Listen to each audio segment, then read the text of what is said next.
الحمدللہ رب العالمین، تمام تعریف اللہ رب العالمین کے لیے جو عرش عظیم کا مالک ہے اور سارے جہانوں کا بادشاہ ہے۔ اسی کی بادشاہت سارے جہانوں میں ہے اور وہی تعریف کے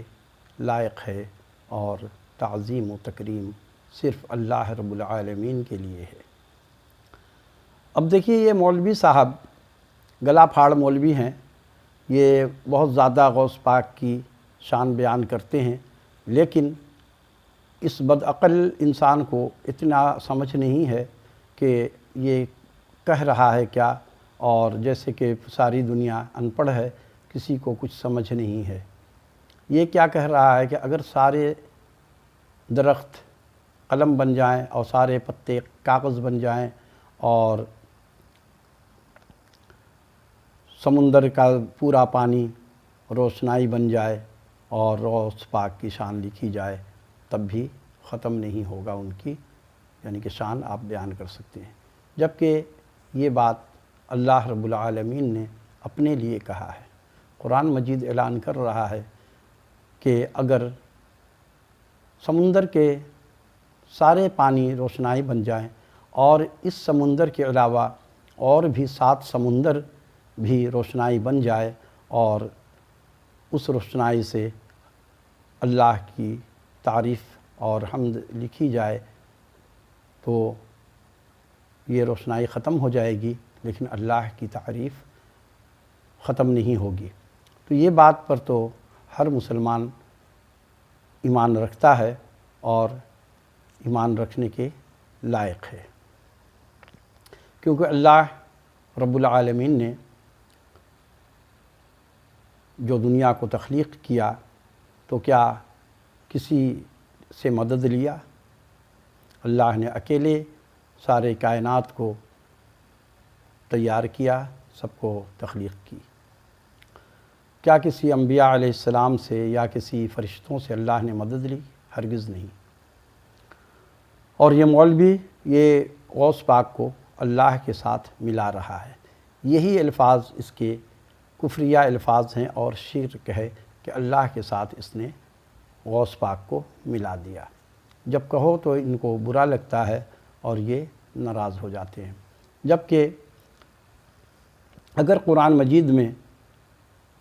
یہ بات لکھی ہوئی ہوتی کہ ہاں کسی زمانے میں ہمارا ایک ولی ایسا ہوگا جس کی تعریف لکھنے کے لیے پورا سمندر روشنائی ہو جائے اور سارے درخت وغیرہ، یہ جو کہہ رہا ہے،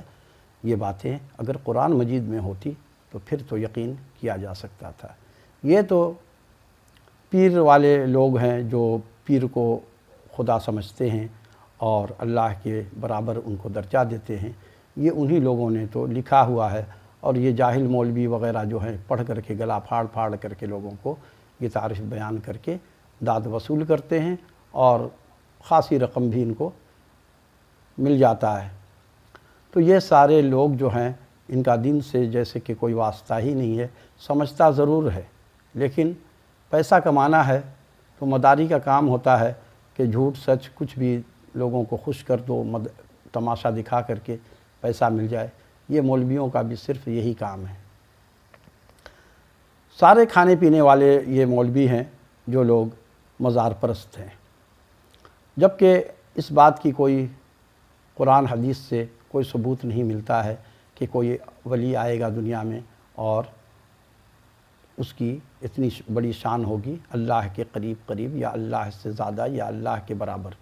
لیکن یہ تو اللہ کے بالکل برابر لے جا کر کے قصہ ختم کر دیتے ہیں۔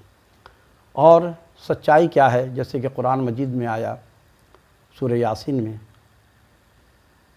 وَنُفِخَ فِي الصُّورِ فَإِذَا هُم مِّنَ الْأَجْدَاثِ إِلَىٰ رَبِّهِمْ يَنْسِلُونَ، کہ جب سور پھونکا جائے گا، قبر سے سب لوگ نکل کر کے اٹھیں گے اور کہیں گے ابھی تو سوئے تھے، کس نے جگایا؟ تو ان کو جواب ملے گا قَالُوا يَا وَيْلَنَا مَنْ بَعَثَنَا مِن مَّرْقَدِنَا هَذَا مَا وَعَدَ الرَّحْمَنُ وَصَدَقَ الْمُرْسَلُونَ، کہ یہ وہ دن آ چکا ہے جس کا وعدہ اللہ نے کیا تھا اور انبیاء علیہ السلام نے سچ کہا تھا، سچ تم کو بتایا تھا، یہ وہی دن قیامت کا دن آ گیا ہے۔ تو پتہ یہ چلا کہ جو انبیاء علیہ السلام نے کہا ہے، دنیا کے لوگوں کو جو پیغام دیا ہے وہ سچا ہے۔ انبیاء علیہ السلام کی کسی بات کو رد نہیں کیا جا سکتا، جو رد کرے گا وہ کافر ہوگا۔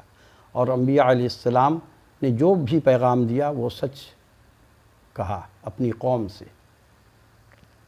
اور دوسری بات، جتنے بھی انبیاء علیہ السلام دنیا میں آئے، انہوں نے اپنی قوم سے صرف یہ سب نہیں کہا کہ تم لوگوں کو کیسے رہنا ہے، کیسے نہیں رہنا ہے، یا وغیرہ وغیرہ، یہ سب باتیں انہوں نے نہیں کہا۔ ان کا پہلا پیغام جو اپنی قوم سے تھا وہ قرآن مجید فرما رہا ہے، سارے انبیاء علیہ السلام نے جب بھی اپنی قوم پہ پہلے اعلان کیا، یا قوم اعبدوا اللہ ما لکم من الہ غیرہ، اے انسانوں، اے ہماری قوم، صرف ایک اللہ کی اطاعت کرو اور اس کے علاوہ کسی کی اطاعت نامنظور۔ یا قوم اعبدوا اللہ ما لکم من الہ غیرہ، کسی غیر کی عبادت نہیں چلے گی، کسی غیر کی فرما برداری نہیں چلے گی، کسی غیر سے مدد مانگنا نہیں چلے گا، صرف ایک اللہ کے۔ ہر نبی نے یہی پیغام دیا، اور نبی مکرم صلی اللہ علیہ وسلم نے بھی سب سے پہلے یہی کہا کہ لا الہ الا اللہ، کہ میرا معبود تو اللہ ہے، سارے جہانوں کا معبود اللہ ہے، ایک اللہ کی عبادت کرنی چاہیے۔ لیکن یہ مولویوں نے لوگوں کو اللہ سے دور کرنے کے لیے انہوں نے سہانے خواب دکھانا شروع کر دیا کہ جی غوث کے مرید ہو جاؤ، جنت میں چلے جاؤ گے، غوث کی مرید بن جاؤ، سارے مشکل حل ہو جائیں گے، اور نہ جانے کیسے کیسے واقعات یہ لوگ من گھڑت کہانی سناتے ہیں۔ اور پھر جب ان کو لتاڑا جاتا ہے تو یہ چلا اٹھتے ہیں اور کہتے ہیں کہ یہ اولیاء کرام کی توہین ہو رہی ہے، یہ شخص میرے اولیاء اللہ کی توہین کر رہا ہے۔ اولیاء اللہ جتنے بھی ہیں وہ سب قابل احترام ہیں، اور ان کی قدر ہمارے دل میں ہے، لیکن اس کا ہرگز یہ مطلب نہیں ہے کہ اگر ان کی تعظیم کی جا رہی ہے، ان کو دل سے عزت دی جا رہی ہے تو ان کو معبود بنا لیا جائے۔ یہ جو شرک ہے، یہ تو اسی کافر اور مسلمان میں یہی تو فرق ہے کہ کافر جو ہوتے ہیں وہ بہت سارے معبود بنا لیتے ہیں اور پھر ان سے مدد طلب کرتے ہیں، اللہ کو چھوڑ کر کے غیر اللہ سے طلب کرتے ہیں۔ جیسے کہ ہندو مذہب میں ہے کہ وہ لوگ ہر کسی سے مانگتے ہیں، ان کے جتنے بھی دیوتائیں ہیں ان سب سے وہ مدد مانگتے ہیں، حتیٰ کہ ان کے پاس ایک مورتی نہیں، اس کو وہ ایک مٹکا سا ہوتا ہے جس کو وہ پوتھی کہتے ہیں، اس پوتھی سے بھی ان کا عقیدہ وابستہ ہے کہ اس پوتھی کو اگر ہم اس پر چڑھاوا چڑھایا جائے گا، اور پھر ان کا منتر جنتر پڑھ کر کے ان کا پنڈت یہ بتاتا ہے کہ پوتھی بکرا مانگ رہی ہے اور یہ مانگ رہی ہے، پیسہ مانگ رہی ہے، تو وہ اس کو دے دیتے ہیں، تو ان کے گھر سے جو مصیبت ان پہ آئی ہوئی ہے، کوئی بیمار ہو گیا ہے تو وہ درست ہو جاتا ہے۔ انہوں نے بھی اسی طرح سے اپنے مزار کو بنا لیا ہے کہ آپ کا اگر کوئی کام نہیں ہو رہا ہے تو آپ چلے جائیے فلاں شاہ کے مزار پہ اور جا کر کے اپنی منت مانیے اور چادر چڑھانے کا منت مان لیں یا دیگ کھلانے کا۔ تو یہ سارا کاروبار ہے، جتنے بھی مزارات انہوں نے بنائے ہوئے ہیں ان میں سب میں کاروبار ہو رہا ہے۔ تو اللہ رب العالمین سے دعا ہے کہ اللہ رب العالمین شرک سے ہر مسلمان کو بچائے، اور بچنے کی کوشش بھی ہمیں کرنی چاہیے، کیونکہ اللہ نے ہمیں عقل دیا ہے، اور عقل کو استعمال کیجئے۔ اور ہمارا کام مسلمانوں کا صرف یہ ہے کہ ہمیں قرآن اور حدیث کے اوپر عمل کریں، اور جو قرآن کہہ رہا ہے اسی پر عمل ہونا چاہیے، جو نبی صلی اللہ علیہ وسلم کی حدیث مبارک ہمیں سبق دے رہی ہے اس سبق پہ ہمیں عمل کرنا چاہیے۔ نبی صلی اللہ علیہ وسلم کا طریقہ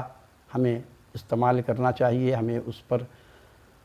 مکمل طور پہ قائم ہو جانا چاہیے، ڈٹ جانا چاہیے کہ ہم اسی طریقے پہ چلیں گے، اس کے علاوہ کوئی طریقہ نہیں چلے گا۔ اور اگر جہاں تک منت ماننے کی بات ہوتی تو ان کے اولیاء جس کو یہ مانتے ہیں تو اولیاء اللہ سے زیادہ تو مرتبہ ہمارے صحابہ کرام کا ہے، تو کسی صحابہ کے قبر میں تو کوئی منت ماننے کا رواج ابھی تک نہیں ہوا ہے، کیونکہ وہاں تو یہ جائیں گے منت مانگنے کے لیے تو ان کو تو سنسار کر دیا جائے گا، ان کو تو پھانسی پہ لٹکا دیا جائے گا، تو وہاں تو یہ جاتے ہی نہیں ہیں۔ لیکن انہوں نے غیر اللہ سے مدد مانگنا شروع کر دیا ہے، اور پھر بنتے ہیں کہ ہم سے اچھا مسلمان ہی کوئی نہیں ہے۔ تو صحابہ کرام سب سے اولیاء سے افضل ہیں، اور پھر یہ ان سے تو ان کی قبر پہ تو چادر چڑھانے کا کوئی دستور نہیں ہے ابھی تک، لیکن انہوں نے چادر چڑھا کر کے پیسہ کماتے ہیں۔ ایک چادر 100 مرتبہ بکتی ہے، اور پھر اسی چادر کو مجابر جو ہوتا ہے بیچتا رہتا ہے، اور یہ لاکھوں کروڑوں کا کاروبار ہے یہ مزار۔ تو لہٰذا آپ لوگوں سے گزارش ہے کہ آپ لوگ مزارات پہ ہرگز چندہ نہ دیا کریں۔ یہ مزار جو ہے یہ سارا شرک کا اور لوگوں کو اللہ سے دور کرنے کا ایک بہت برا ٹھکانہ ہے۔